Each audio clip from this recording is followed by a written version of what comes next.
All right, 97.7 Outlaw Radio FM listeners, you already know what time it is, and right here, right now, we are live in full effect, and we got the one and only Detroit, Michigan's own one half of the iconic duo Frank and Dank. We got Dankery Harv right here, live on the line. What's up? What's up? What's up? Bless up, my brother. Thank you so much for having me on the show. Hey, man, you doing it real big. Hey, I see you. You doing it real big, my brother. Appreciate you, man. Appreciate you for having me. For sure, for sure. Yeah, man. Hey, man, I gotta say, it's definitely an honor to have you on the radio station airwaves this evening, man. Truly an honor to be able to conduct an interview segment with you. Hey, man, we're going to have some fun. Bless up my brother Dilla month. So we just turning up the whole month. You know what I mean? We just turning up. You know what I mean? Yeah, for sure. But I gotta ask, man, how's everything out on your end out in Detroit, man? I'm noticing that, like, you know, your state is pretty well open, man. While us Canadians, we're looking across the pond, really jealous right now. Well, actually, I'm actually Canadian now. I'm a dual citizen, and I actually live in Toronto, Canada. Actually. I gotta say, man, that's actually really cool. It was so we're only about three and a half hours apart, man. I actually visit Toronto frequently, man. I love that city. Yeah, I love BC just as well. But I've been here for quite some time. I'm very honored to be a dual citizen. Took some time for me to make the transition, but my wife was like, you know what, it's that time. Time to get it done. You know what I mean? So. Went through the process and everything, and made it happen. Made it happen. You know what I mean? Right before all the mayhem that we in. But being in Canada, it's just a different direction. I know it's a little bit frustrating, this, that, and the other, with all the restrictions and this and that, but you got to make the best of it. Through this whole pandemic, I let it work for me. I created a whole nother different catalog of music. I put out maybe like 14 albums and maybe like a gazillion singles. You know what I mean? So it got real groovy for me through this pandemic. It gave me a chance just to connect with a lot of super dope producers that I've been wanting to get with and really work on these projects and put them out. And just go forward. And I didn't really have time to get to it because I'm always cooking up one for the next month. You know, man, just try to have a new project out every month.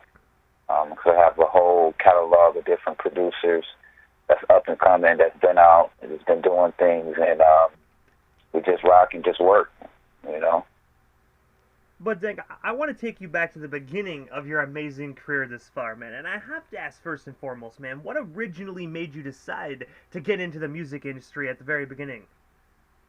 Well, my brother Frank Nitty and my brother Dilla. It was kind of like their idea. It was Dilla, Frank, T3, Bob10, QD, and YG. I was an experiment because everybody else rapped. I still was dancing, and I was like in the streets doing different little things and stuff like that. And I had a project to work on this song, and I went home and I worked on the song, and Dilla told me to come back to the studio, and I recorded the song, and they all went crazy, and I was like, damn, what the hell? And they just went crazy and just was going to stage. They was like, man, do you hear his voice? You hear his voice? You hear his voice?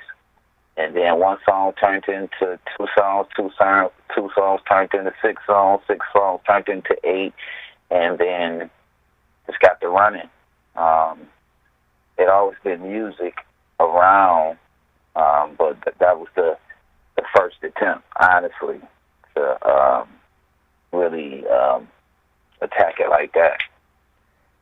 And I have to ask as well, man, because I obviously, you know, before you actually became an MC, like you said, you were dancing, you were breakdancing and whatnot. What actually made you actually get into breakdancing initially? Well, my auntie bought this breakdancing teach you how to break dance video. It was a VHS tape that you can buy from Kmart's. And she was like, I want to see y'all learn how to break dance. So she bought the tape. And we practiced break dance and this, that, and that. We practiced, me and my brother. And some kids next door to my auntie, they were some really big-time breakers. And I went over there, and they showed me a couple of moves. And then a friend of mine took me to some friends of mine, my friend Thurman and Keith, and they really taught me how to break dance.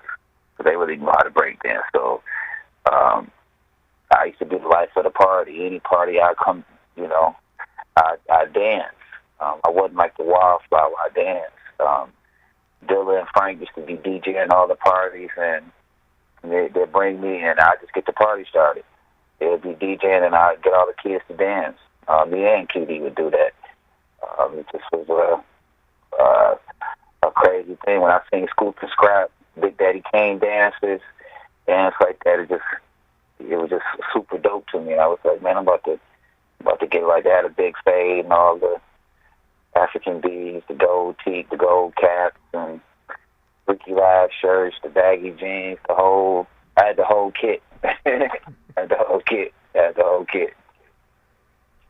And also as well, man, taking you to the year 2001, yourself and Frank were actually featured on Jay Dilla's album titled Welcome to Detroit. I was wondering, how did you guys originally get connected with the late, great Jay Dilla? And of course, what was it like just working on that project with him? Well, I know James DeWitt Yancey, a.k.a. Jay Dilla, since 1984. Grew up as kids, elementary, middle school, high school, and beyond. Welcome to Detroit came about working with Dilla with that. Big Peter from London, BDE Records, gave Dilla an opportunity to do an album. And Dilla always cooked up. You know, he always cooking up this, that, and the other. So we just started putting the pieces together, and like, I'm going to make this Welcome to Detroit. And one night we went to the strip club, and came home from the strip club. He was cooking up this beat. He was like, man, y'all got something? Oh, I got this beat. And he was like, oh, yeah, we got something. And then he put the headphones off and put it in the monitors, and it was the track Pause off of Welcome to Detroit. But it's been an honor and a blessing to know James. He's a dear friend. He's a genuine individual, hard-working guy, and very technical on the beats and the rhymes. All he wanted to do is make a beat. That's all. He loved his craft. He loved his work, and he loved his fans. Whoever understood his journey in his music, he cared for them dearly. You know, he respected his fans and their love and the passion for what he was creating. And also, before we move off the topic of Jay Dilla, man, since it's Jay Dilla month and whatnot, man, I was thinking, what was one of your most fondest memories you actually shared with the late, great Jay Dilla, man? Because I know you guys probably have tons of memories. Man. You say that's like hold on one second, I'm doing the interview.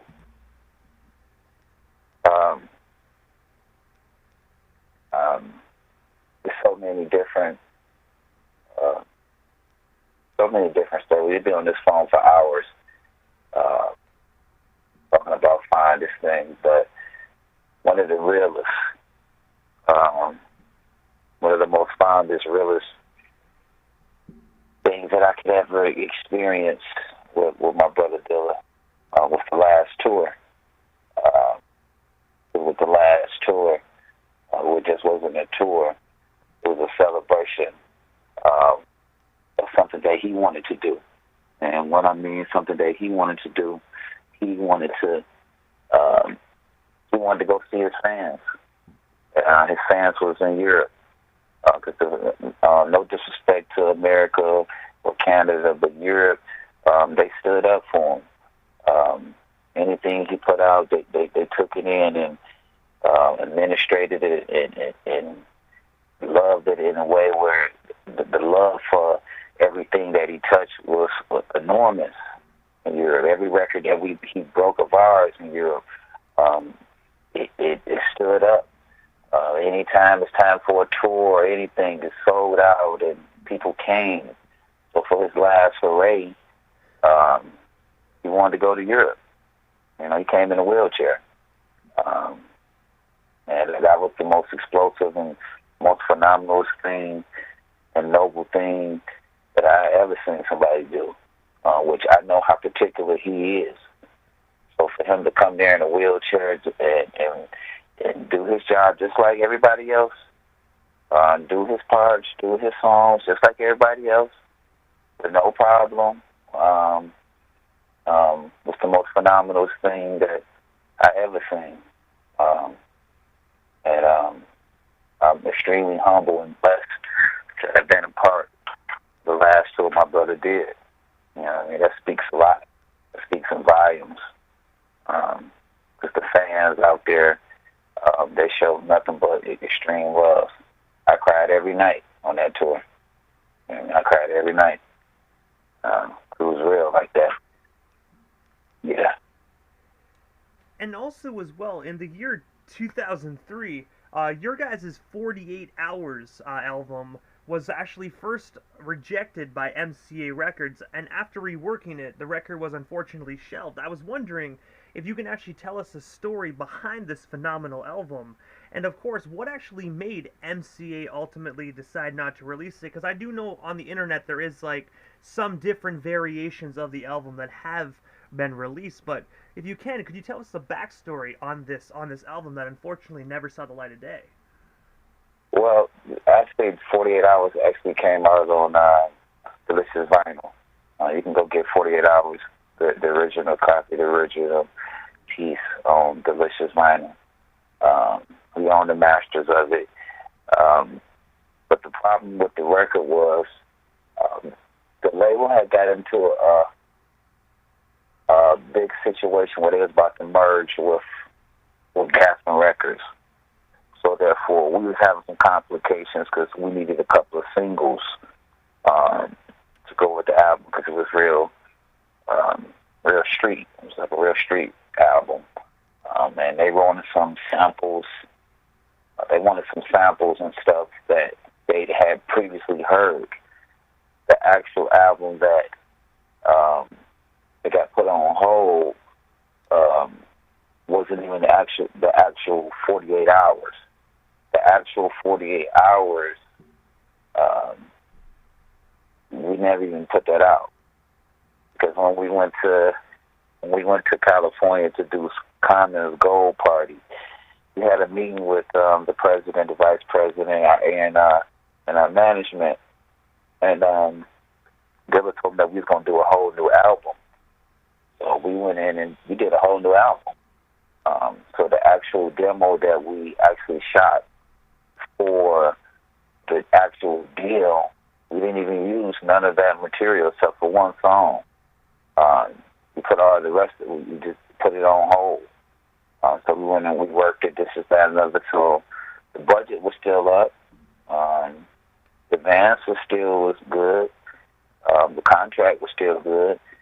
So now we're in a situation where the label was merging with another label. Now our A&R is not there no more. The vice president leaves. The only person left there is the president. He don't know what to do with us. We're a new act. You know what I mean? They just spent all this crazy money. You know how the labels roll. It's tax write-off. They don't care nothing about how much money they spent. Which it was a super bag for them to spend on that music. So put us on the shelf. While they was merging, had to get all the rest of their roster moved to Gaffin Records. You know, all the major artists that was on MCA shifted over to Gaffin. They didn't know what to do with us. So we begged for a release for a couple of years. They wouldn't give us a release. We had many different offers from many different labels, but we didn't have no release at the time, so we couldn't get no situation. So the president, we finally got it, had a meeting with the president, and he was like, y'all have been very persistent and patient. So what we're going to do is we're going to give you a release, and y'all can keep the masters as well. Okay, done deal. Thank you so much. Good job, MCA. You know, no problem. It's just a business. You know what I mean? That's all. You know, you work it out to the best of your ability. And I think we worked it out pretty good, because the end result would be able to keep the music and be able to keep putting out the music and flip the music as many times as we like. So ownership is what you look for at the end of the day. You want to own your music. You don't want to get percentage and pennies off it. You want to own it. Yeah, that was it right there. And also as well, I actually read an article on the internet that you actually had the opportunity to meet and smoke with comedy legend Dave Chappelle. I was wondering if you could actually tell us a bit more about that, and of course, what was it like just smoking blunts with Mr. Chappelle? Oh, that was like one of the most craziest, funniest stories ever. Because it was like one of my first times going to New York, so it was like it's like a really, like for a fan of the art of this music, be in the room with all this greatness, all these blessed people. You know, the average person would just fall out. You know what I mean? Just to start off the roster, you go into Electric Lady Studio with the legendary Bob Power on the mixing board. You know what I mean? That man in touch all nothing but greatness. You know what I mean? The great ones. You know what I mean? Then you got my brother Common, the General. Then you get Black Thought. You get Questlove, Generals. You get the whole Roots crew. You get Jaguar White. You get High Tech. You get Most Def. I'm like, holy crap, this is a crazy session right now. I can't even get my mind blown. You got me, Dilla Frank. I'm just tripping. Next thing you know, Buster come. Next thing you know, go outside, smoke a blunt. Case pull up in the 500. Buster like, yo, what's up, my guy? Police pull up and had him tell me to turn the music down. He pull the 500 over. He get the kick in it. Go back in the studio. Everybody smiling, happy. Dave Chappelle walked through the door. Everybody just laughing. And he ain't even said nothing. He ain't even said nothing yet. So everybody just laughing and stuff. So he's like, man, I heard you be in Canada. He's like, I got some of this Canadian weed for you. I was like, oh, for real? He rolled this big run up. He's like, this for you. You smoke this. And he gave me a bag of Canadian weed, some good green weed. And then me and Frank Axon was Mr. Smiley, Real, from the Half Baked. He's like, yeah. He put out a fat bag of the weed with the smiley face on the bag. I was like, oh, this is hilarious. It was one of the most phenomenal times. You know what I mean? Just being in the studio, just around greatness and legend with that blessed energy like that. It was crazy. It was super dope. For that was some good weed he gave. It was super good. I got blown with that. And I have to ask as well, did you guys just smoke and go? Because I do know some people, when they smoke weed, they kind of like, you know, some individuals have a different kind of high. You know, they get giggly, or they get quiet, or they get paranoid. If you don't mind me asking, like, what kind of weed smoker was Dave Chappelle? Was he like the laughing one, the quiet one, or was he the one that would just run around and get all paranoid and shit? No, he just gave me the blunt. He didn't even smoke it. He just rolled it and gave it to me and said, this for you. I was like, damn, for real? I was like, okay. Shit, okay. And I went and smoked that motherfucker. He was already blown from smoking some shit. He already had a doobie in his mouth, so he just rolled me one up. I was like, damn, this for me? You know what I mean? He was like, yeah, this for you and shit. I was like, damn, it was a fat, stupid blunt. You know what I mean? It was one of them half-baked blunts. You know what I mean? Like one of them big, stupid, sloppy ones. You know what I mean? For real. And also as well, man, jumping ahead in the timeline a little bit, man, December 26th of 2021, yourself and Bobcat the Legend actually teamed up to release the 9-track album titled Loyalty. I was wondering, how did yourself and Bobcat get connected? And of course, where can our listeners actually check out this phenomenal project today? Wow, man, you can pick that up on Spotify. You can put that on. You can pick it up at any major streaming platforms. Tidal, Apple Music. Bobcat the Legend. That's my brother.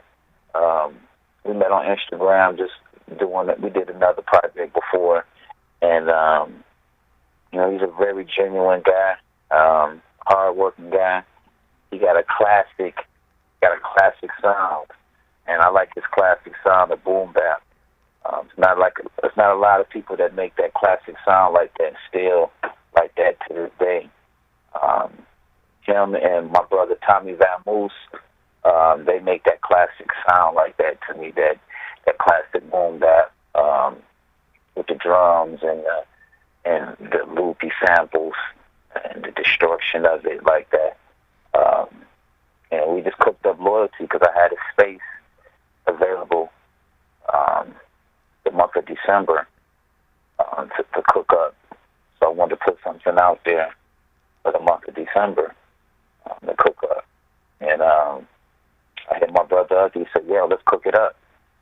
So he sent me a few packs. I went and picked up a couple of other things that I seen that he had. Cooked it up, jumped in the lab, executed the plan. Got my little gang that I had come through and splash right quick. My little cousin Noam, my brother our son Fitz always come through. My son named Soul, Dylan come through, splash track right quick and keep it moving. All I just try to do is just be happy and get the work done. No complications. I just keep feeding the fan base. You may not have catch this project. You may not have kept the last one. I'm just moving in a way where it's kind of hard to catch up, but the people time span is real short. So I'm just putting in as much as I can precisely, so therefore you can actually go back and catch all of it. You know what I mean? You start right there and be like, man, dang, these is Jews, and all of them have a meaning to them. You look at the titles of the records like Loyalty, 100% Pure, A New Day, Support. They all have a meaning. Loyalty. Loyalty is self-explanatory. You already know what it is with loyalty. That's one of the hardest things for an individual to do, is stay loyal to a human being. That's like a hard press, you know what I mean? It's one of the things that have everything go left. You didn't give the proper loyalty, or you didn't understand the loyalty factor. So I try to put these albums together so therefore you can get something off of it. You can read back and feel something. Yeah. And I have to ask, man, pertaining to this record, because I do know a lot of individuals still love hard copies and love CDs, man. I was wondering, do you have any hard copies available of this project? And if so, where can we actually go on the internet to order ourselves a couple CDs today? I wish, see, that's another thing I got to get back. It's a lot of things I got to get back to, all of it. I'm just getting back to the vinyl. I'm just getting back to the vinyl aspect of things, and I'm going to get back into the CD thing just as well, just because, and cassettes just as well too. Still do the thumb drives and all that, but just have a stock of everything, limited edition, where you can get those. This is very important, not to throw away these things that we was brought up with. We shouldn't vanish CDs for what? CDs are still good. You shouldn't vanish tapes, you know what I mean? Never that. The vinyl still is pushing. I came up off vinyl before the CD. So thank you for asking that, and I'm trying to get some of that for y'all out there. You know what I mean? It's very important just to have.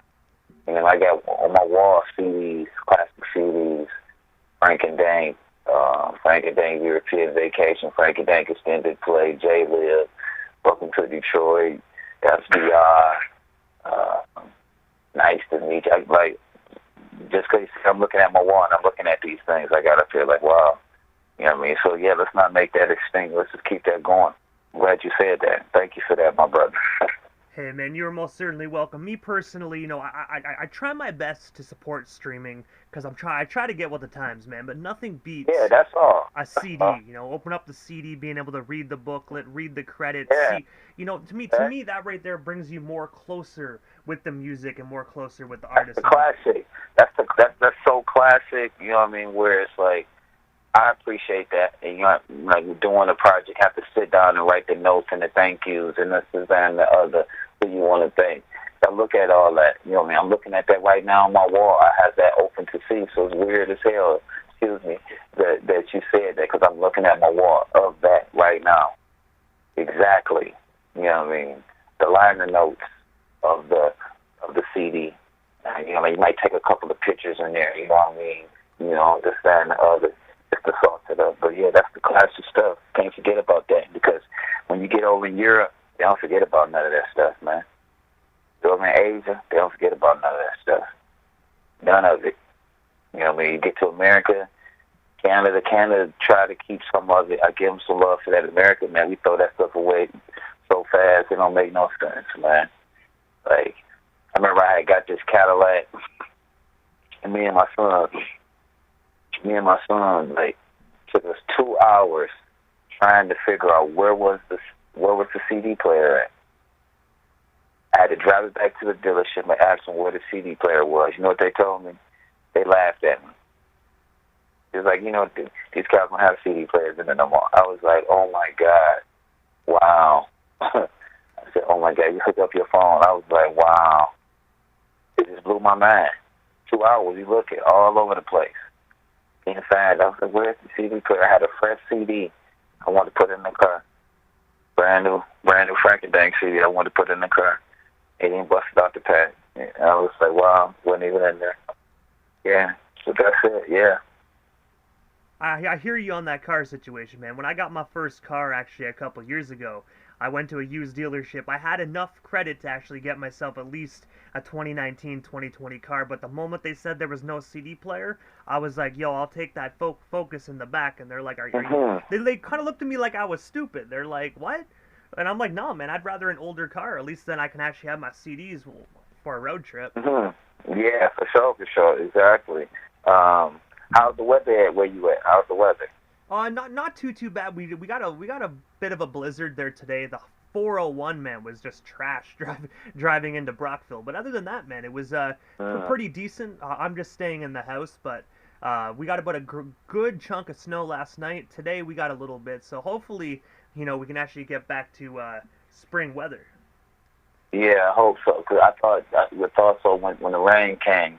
And the rain was washing it all away. I thought it was time, so I guess they said, no, not yet. We got to wait.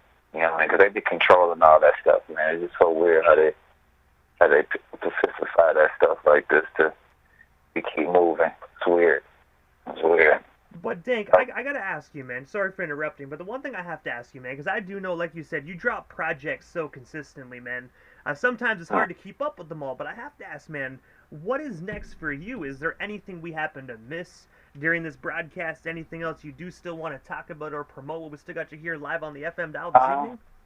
Well, I got the new project right now I'm working on right now. It's called Performance. It should be out in the next week or so. And then next month, for March, I